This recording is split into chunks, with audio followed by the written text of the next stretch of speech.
In this video, we will study about double fertilization and its significance. First, we'll discuss what is double fertilization, होता कैसे है, what is its process, how does it occur. अगर double fertilisation हो गया है तो उसका फ़ायदा क्या है, उसका सिग्निफिकेंस क्या है. So will discuss three things. What is double fertilization, how does it occur, and what is the significance of double fertilization. Now, double mean twice fertilization. Ovule के अंदर एम्ब्रियो सैक होता है और एम्ब्रियो सैक में यहाँ पर एक egg और ये दो सिनर्जिड्स होती हैं. These are three antipodal cells and these are two polar nuclei. So now male gamete will come and fuse with egg as well as with the secondary nucleus.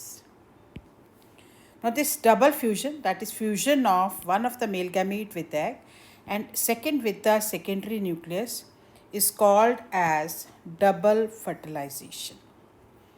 Now when this is egg and this is the male gamete and they are fusing with each other, this is called as syngamy, mean fusion of gametes.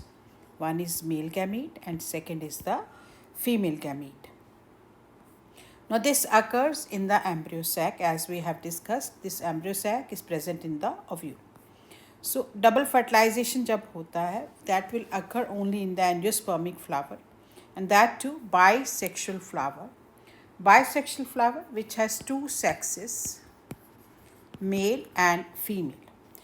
If we see the structure of flower, these are sepals and these are petals, and in the center this part is the female part, and this is having ovary, style and stigma, and inside the ovary are present ovules. These are white colored ovules present inside the ovary, and this part is the male part, also called as androecium. This is filament and this is the anther part, and this anther will days open to liberate the pollen grains. So pollen grain which are liberated from the anther, this process is also called as pollination. If these pollen grains they fall on the stigma of the same flower, this is called as self pollination. लेकिन अगर यही pollen grain दूसरे flower के stigma के ऊपर जाके गिरेंगे, यहाँ पर गिरेंगे आके, so this is called as cross pollination. अगर वो दूसरे फ्लावर के स्टिग्मा के ऊपर गिरते हैं क्रॉस, अगर वो सेम पे गिरते हैं, this is called as self mean auto self pollination. So ये हो गया male sex organ which is releasing the pollen grain as we discussed, and this is the female sex organ called as gynoecium. Now inside the female sex organ, ovule is present, and in the ovule is present the embryo sac. So what happens during double fertilization? We can see here these pollen grains has fallen on the stigma, whether it is self pollination or it is the cross pollination. Pollination के बाद pollen grain stigma के ऊपर गिरते हैं. अब ये जो stigmatic surface है यहाँ पर, ये अट्रैक्ट करता है अपनी तरफ पॉलन ग्रेन्स को, और दोनों में जैसे ये पॉलन ग्रेन आ गया और ये है स्टिग्मा का सरफेस, दोनों में एक कंपैटिबिलिटी रिएक्शन होगा, रिकॉग्निशन होगा, पहचानेंगे एक दूसरे को, और फिर पॉलन ग्रेन जो है उसकी जर्मिनेशन स्टार्ट होती है. जब उसकी जर्मिनेशन स्टार्ट होती है तो उससे बनती है ये पॉलन ट्यूब. पॉलन ट्यूब जो है, ये जो स्टाइलर टिश्यू है, इसमें से ट्रैवल करके this will reach to the ovular part. So this is the ovule part. Ovule कई तरह के हैं, वो हमने एक अलग से वीडियो में डिस्कस किया हुआ है, लेकिन यहाँ पर है anatropous ovule. Anatropous ovule is, this is the nucellus, these are the integuments जो इसको कवर कर रही हैं, ठीक है. और ये ऐसे करके आ रहा है, इन्वर्टेड है ये ओव्यूल, और ये पार्ट जहाँ पर इंटेगमेंट्स नहीं है इसको माइक्रोपाइल बोलते हैं, and this part is called as the chalaza part. ये इंटेगमेंट्स हैं, चलासा एंड माइक्रोपाइल. अब पॉलन ग्रेन्स यहाँ पर गिरे, उनकी क्योंकि दोनों में एक कंपैटिबिलिटी रिएक्शन होगा, एक दूसरे को पहचानेंगे. जो पॉलन ग्रेन की वॉल है और स्टिग्मा के सरफेस के ऊपर वो एक्सुडेट्स निकलते हैं, फिर वो एब्जॉर्ब करता है मॉइस्चर, तो अल्टीमेटली ये पॉलन ट्यूब बनती है. So this falling of pollen grains on the stigma, this is called as pollination. और pollen grain जो absorb करते हैं पानी और sugary substances, उनसे उनकी हाइड्रेशन हो जाती है और उनमें एक फ्रेंडशिप वाला रिएक्शन स्टार्ट हो जाता है जिसको हम बोलते हैं कंपैटिबिलिटी रिएक्शन. तो जो इसकी वॉल की प्रोटीन्स हैं और जो स्टिग्मा का सरफेस है, जब वो रिकग्निशन हो गया, पॉलन ट्यूब बन गया, अब ये जो पूरा केमिकली कंट्रोल्ड है फॉर्मेशन ऑफ पॉलन ट्यूब और वो जो ट्रेवल कर रहा है through the stylar tissue, this is also called as chemotaxis. So pollen grain germinate करके पॉलन ट्यूब बनाते हैं। और पॉलन ट्यूब जो है this is carrying the male gamete. आप देख सकते हैं यहाँ पर मैंने अंदर इसके 2 मेल गैमीट बनाए हुए हैं।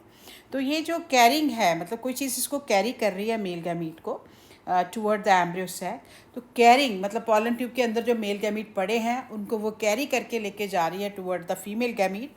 सो this is called as siphonogamy. अब जो पॉलन ट्यूब है स्टाइल के अंदर, मतलब पूरा ये जो ट्रैवलिंग है, यहाँ से पॉलन ट्यूब ऐसे ट्रैवल करके जा रही है, पूरा जो इसका ट्रैवल है, फॉर्मेशन है, this is also chemically controlled. तो वो केमिकल की हेल्प से एक मूवमेंट हो रही है, that is also called as chemotaxis movement. तो उसके लिए एक कॉम्प्लेक्स है जो इसको मूवमेंट में हेल्प कर रहा है, कंसनट्रेशन है, that is calcium boron inositol sugar complex. Calcium boron inositol sugar complex जो है इस पॉलन ट्यूब को आगे कैरी करने में हेल्प कर रहा है। This is called as chemotropism. जो स्टाइल का जो सॉलिड टिश्यू है उसको वो ट्रेवर्स करके आगे जो है ओव्यूल की तरफ पहुंच रही है, एम्ब्रियो सैक की तरफ पहुंच रही है। तो ये जैसे हमने डिस्कस किया था अभी कि एम्ब्रियो सैक के अंदर एक एग है, 2 सिनर्जिड हैं जो इसको असिस्ट कर रहे हैं, ये 3 एंटीपोडल सेल है जो बाद में डिजनरेट हो जाते हैं, और ये सेंटर में 2 पोलर न्यूक्लियाई हैं। तो इसके लिए हमने ओव्यूल का स्ट्रक्चर बहुत डिटेल में बताया हुआ है कि उसका अंदर का स्ट्रक्चर क्या है। तो उसकी जो वीडियो है उसका लिंक मैं डिस्क्रिप्शन बॉक्स में शेयर कर दूँगी। अब ये मेल गैमीट आ गए जो पॉलन ट्यूब कैरी कर रही थी। एक जो मेल गैमीट है वो फ्यूज़ कर रहा है विद द पोलर न्यूक्लियस, ये वाले पार्ट के साथ। ये ऑलरेडी 2 न्यूक्लियाई हैं, अब तीसरा इसके साथ आके फ्यूज़ कर जाएगा, 1, 2 एंड 3। तो ये बन जाएगा triploid cell, triploid nucleus fertilization के बाद। कईयों में ये पेंटाप्लॉइड भी हो जाता है, एक्सोप्लॉइड भी हो जाता है, तो उस वेरिएशन में हम नहीं जाएंगे क्योंकि यहाँ पर हम सिर्फ डिस्कस कर रहे हैं कि डबल फर्टिलाइजेशन क्या होता है, प्लाइडी लेवल नहीं कर रहे हैं। तो ये अल्टीमेटली यहाँ पे ट्रिप्लॉइड हो जाएगा। और एक जो है एग है और उसके साथ एक मेल गैमीट फ्यूज़ कर रहा है, तो ये अल्टीमेटली फ्यूजन के बाद बन जाएगा डिप्लॉइड 2n। तो ये 2n ही रहेगा, इसका प्लाइडी लेवल 2n ही रहेगा। तो इसको हम जाइगोट बोलते हैं, जो डिप्लॉयड भी बोलते हैं, जिससे आगे एम्ब्रियो भी बनेगा। अब होता क्या है, यूजुअली एक ही मेल गैमीट है जो इसके साथ फ्यूज़ करता है, लेकिन यहाँ पे 2 जगह पे मेल गैमीट फ्यूज़ कर रहा है, एक सेकेंडरी न्यूक्लियस के साथ, दूसरा एग के साथ। तो 2 जगह पे फर्टिलाइजेशन हो रहा है, तो इसीलिए हम इसको बोलते हैं double fertilization. In one of the male gamete fuses with the egg and second male gamete fuses with the secondary nucleus. अब ये जो सेकेंडरी न्यूक्लियस है जिसको हमने बोला कि ploidy level it can go to triploid और it can be pentaploid also.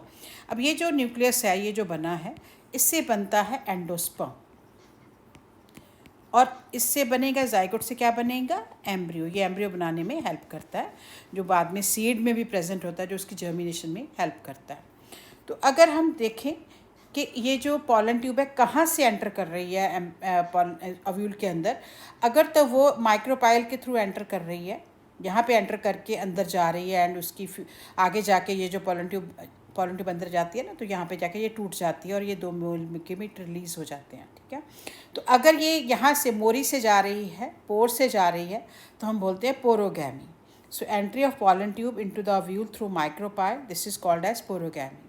लेकिन अगर पॉलन ट्यूब पीछे से यहाँ से बैक डोर एंट्री कर रही है और चलाज़ल एंड के थ्रू निकल के यहाँ पे पहुँच रही है, तो इसको हम बोलते हैं chalazogamy. So we can say entry of pollen tube into ovule through chalazal end is called as chalazogamy. लेकिन अगर वो ना तो यहाँ से जा रही है ना यहाँ से जा रही है, लेकिन वो इंटेगुमेंट आ रही है, यहाँ से आके यहाँ पर पहुँच रही है, so this is called as mesogamy.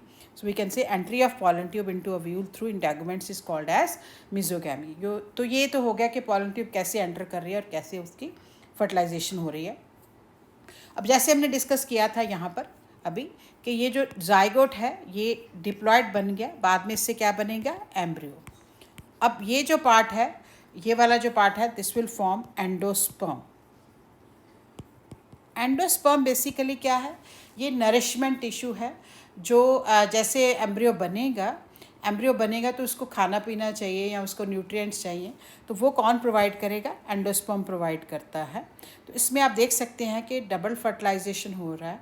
तो अगर वो एम्ब्रियो बनेगा तभी एंडोस्पर्म बनेगा, अगर एम्ब्रियो नहीं बनेगा तो एंडोस्पर्म भी नहीं बनेगा।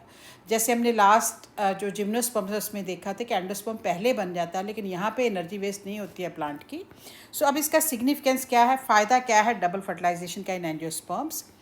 जैसे हमने देखा है कि एम्ब्रियो सैक में यहाँ पर हमने देखा है कि एग है, ये सिनर्जिड्स हैं, यहाँ पे 2 पोलर न्यूक्लियाई हैं और यहाँ पर 3 एंटीपोडल सेल हैं। 3 + 2 + 3 7 या 8 सेल होते हैं, तो यहाँ पे इनकी ग्रोथ रुक जाती है। लेकिन जब वो फर्टिलाइजेशन हो जाएगा, जाइगोट से आगे एम्ब्रियो बनेगा, तो फिर से उसकी जो ग्रोथ है वो रिज्यूम हो जाएगी। जो 7 या 8 सेल पे अटक गई थी ग्रोथ, वो बाद में पूरी ग्रोथ होनी स्टार्ट हो जाएगी। अब हमने कहा कि एक मेल गैमीट फ्यूज़ करता है एग के साथ, सेकंड जो है वो फ्यूज़ करता है सेकेंडरी न्यूक्लियस के साथ। तो अगर जाइगोट बनेगा तभी एम्ब्रियो बनेगा, अगर एम्ब्रियो बनेगा तभी वो जो ओव्यूल है that will ripen to form seed.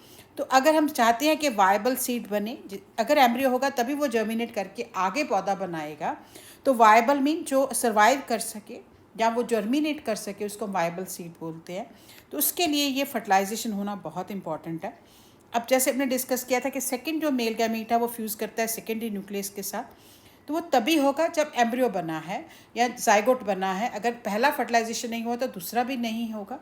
तो ये एंडोस्पर्म बनाने में हेल्प करता है, जो एम्ब्रियो को खाना पीना देगा, और this will act as a nutritive tissue and provide nourishment to the developing embryo. क्योंकि जो एम्ब्रियो के जाइगोट एक सेल है अभी डिप्लॉयड, फिर जाइगोट जो है वो डिवाइड करेगा 2 में, 4 में, 8 में, 16, 32, तो बहुत सारे सेल्स बन के फिर उनकी डिफ्रेंसिएशन होती है एम्ब्रियो में। तो पूरा जो प्रोसेस है उसको एंडोस्पर्म नरिशमेंट प्रोवाइड करता है, और एंडोस्पर्म तभी बनेगा जब एम्ब्रियो बना है। सो हम ये कह सकते हैं कि ये चीज़ जो है एडवांस है as compare to gymnosperms. Gymnosperm में पहले ही एंडोस्पर्म बन जाता है।